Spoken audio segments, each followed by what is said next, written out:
James Donley, what a character, man.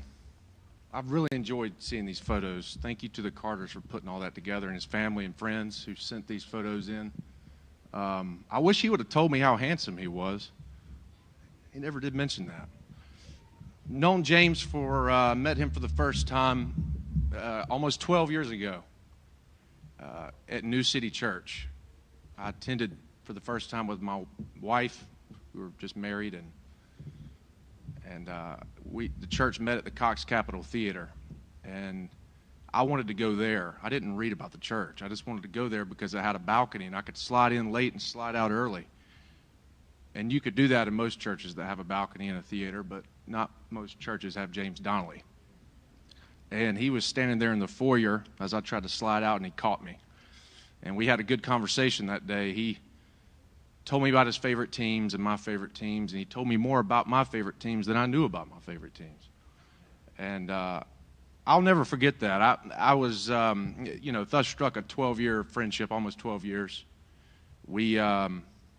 I've been thinking about stories with James. I mean, the thing is, if you know him and if you've known him for a little bit, you've got plenty of stories, right? I cherish every one of them, looking back. I really do. I told James one time I was a golfer and told him I was a member at a country club here locally. And, of course, if you know James, you can invite him to play or he's going to invite himself, James is going to find a way to be there. And no matter what it is, whatever you're interested in, he'll find a way to be a part of that. And you come to really appreciate that about James. We ended up on the golf course. We planned to play 18 holes that day. And in true James fashion, he hit me up like right at the last minute from the landline, because at the time he had a little flip phone and he didn't text and all of that. And I get a call and I'm like, "Hey James, what's up?" And he's like, "Luke, I just don't think I'm gonna be able to do 18 today, man." I said, "Oh, really?" I said, "I got it booked. We're booked at 9:30." And I said, "I'm on the way to the course now." And he said, "Yeah, I just don't think I can do it physically. He said, I want to see if I could just ride in the cart with you." And I went, "That's what my wife does. James, ride in the cart with me?" And he's like, "Yeah." I was like, "All right, we can do that." He said, "Better yet, they've got a nice driving range there, right?" I was looking online. I said, "Yeah, it's a really nice driving range, James." He says, "Why don't we just go there and just hit balls?" He said, "I don't have to hit. I was planning on just helping you with your swing." And I was like, so he hadn't even seen me hit a golf ball yet. So I get there, thank God, 45 minutes early to kind of scope things out. And, of course, every executive in Macon and their son wanted to play golf that day. The place was packed to the gill. And I had to ask a guy to scoot up and him scoot back so I could squeeze in. And I borrowed a few golf balls. I was like, I hope this clears out before James gets here, And sure enough, about 15 minutes in, hitting wedge shots, I hear what sounded like Godzilla purring up the road. It was James's old 4Runner, if you remember it. I don't know if he took the muffler off that thing or what, but it was loud. It was really loud. And so I didn't need a text or a call or anything like that to let me know he was almost there. You heard it. I hear, "Hey, Luke. Hey, man, sorry I'm late." And I look, and 40 yards that way is James. And James, there's a staircase that goes into the embankment that goes into the driving range at this course. It was a camouflage bedroom slipper. Next step was another bedroom slipper. Was not camouflage, though. Different color. And then James, we were just together the other day laughing about this story, and this is why I'm sharing it today. James had his Joe Boxer plaid pajama trousers, right above his navel, right here. Tucked into that was a black Mel Gibson Passion of the Christ movie poster, T-shirt. All right. Remember, the driving range is packed. And James is walking down each comment. He said, "Hey, I've got to get a breakfast burrito. You can have the rest of it, Luke." I'm like, "All good, man. I ate before I got here."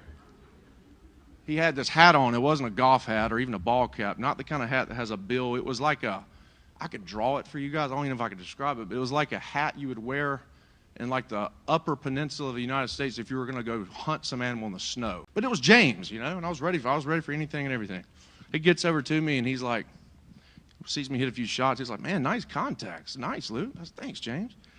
He kind of gets a little disinterested. He's looking around. And I'm looking back at him. I was like, "He's still here?" He's like, "You think I got a stool or something around here I can sit on?" I mean, my gosh. I said, "Well, James, you're supposed to hit balls down here, obviously." And he's like, "Yeah." I said, "I can call the club pro and see if he can bring a stool or a chair." And he's like, "No, don't worry about it. Don't worry about it."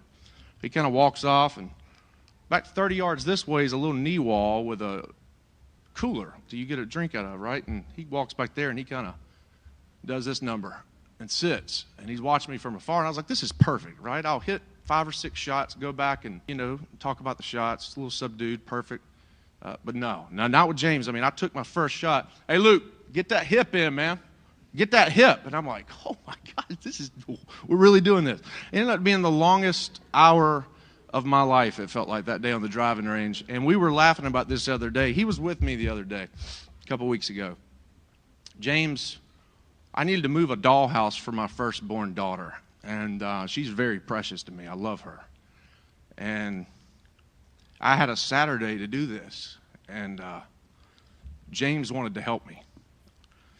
James wasn't much help that day. He has one leg, or he had one leg here recently. So he was wearing his prosthetic, and I knew physically he wasn't going to be much help. And I knew that. He knew that, but it didn't matter. We just wanted to hang out, And I go pick James up in my truck, this old beat-up truck I bought, and I'm so proud of that thing. He was so excited to ride in it with me. And we drive to go get the dollhouse. Of course, it was one of those dollhouses that literally I can fit in. I mean, it was a big dollhouse. He helped me strap it up. And then we were on the ride back, and we got lunch. We did all that stuff, I ate at one of my favorite Korean restaurants. I've always wanted to eat there with James, and we finally did it. And he was so thankful. I got his lunch, and I bought him some extra to take home with him to enjoy, and he sent me pictures that night of how he put it in his toaster oven and burn it. And he said he couldn't handle the fat on the meat. He needed to burn it off so make it more like bacon. I was like, James, you just ruined it. Why did you do that? But it didn't matter. James wanted to eat it like he wanted to eat it. That's fine. We were on the way back, and he says, hey, Luke, before you drop me off, let's go into your house and unload that thing. I see my daughter waving out the window as we're coming up the driveway with the dollhouse, and we get it off, and then he comes in the house and speaks to my kids, and I take him home. I pull up to his doorsteps there, and he wasn't in any hurry to get out of my truck, and that's not uncommon for James. I just took it as he wanted to chat for a minute, and we did. James told me right there in the cab of the truck that how much he appreciated that I called him to come help me move that dollhouse that day. And, let's back up. This is a guy who played college golf, all right? Graduated the top of his class at Pepperdine School of Law, went to Georgia Tech. All right, let's top all that off. If you know anything about golf, you'll appreciate this. James Donley caddied at Augusta National Golf Course with a Masters. That's the most prestigious golf grounds under God's sun. He caddied there. He's got a hat to prove it. I looked at his Facebook pictures, and I was kind of curious if he left that to me, but he's got a hat to prove it, right? I'm going to go one more. He played that golf course more than once. And that day, helping me move a dollhouse meant that much to him, that he could hang out with me to help me move a dollhouse. He told me, and I came home and told my wife first, right when I got home, I said, honey, I'm really glad I went and hung out with James today. She was like, why you say that? I said, because he told me before he got out of my truck that it was a top 5 day of his year. I'm like, God, he's stretching this. And then I thought, well, it wasn't much competition. We were in the middle of a pandemic, and there ain't many good days this past year. We get out the truck, and he hugs me. Tight, like too tight. And he said, Luke, grabs me by the shoulder, looks back. He said, I love you, man. I said, I love you too, James. He said, thank you for today. I said, absolutely, thank you, I enjoyed it. He said, you take care. I said, you too. See you soon. He said, all right. He walks off. That was the last I saw of James. The last thing I said to him, last thing he said to me. His last moments with me was serving me, helping me move a dollhouse. His last words to me was, I love you, man. James was lonely. If you knew James, you know this. This is not disrespecting James. This is the truth. He was lonely. But he found community here in this church. And he found community in his friends. And he would take his shirt off his back for any one of you in this room today. He was always down for a phone call, always down to hang out. And as Dan said, always down for a meal.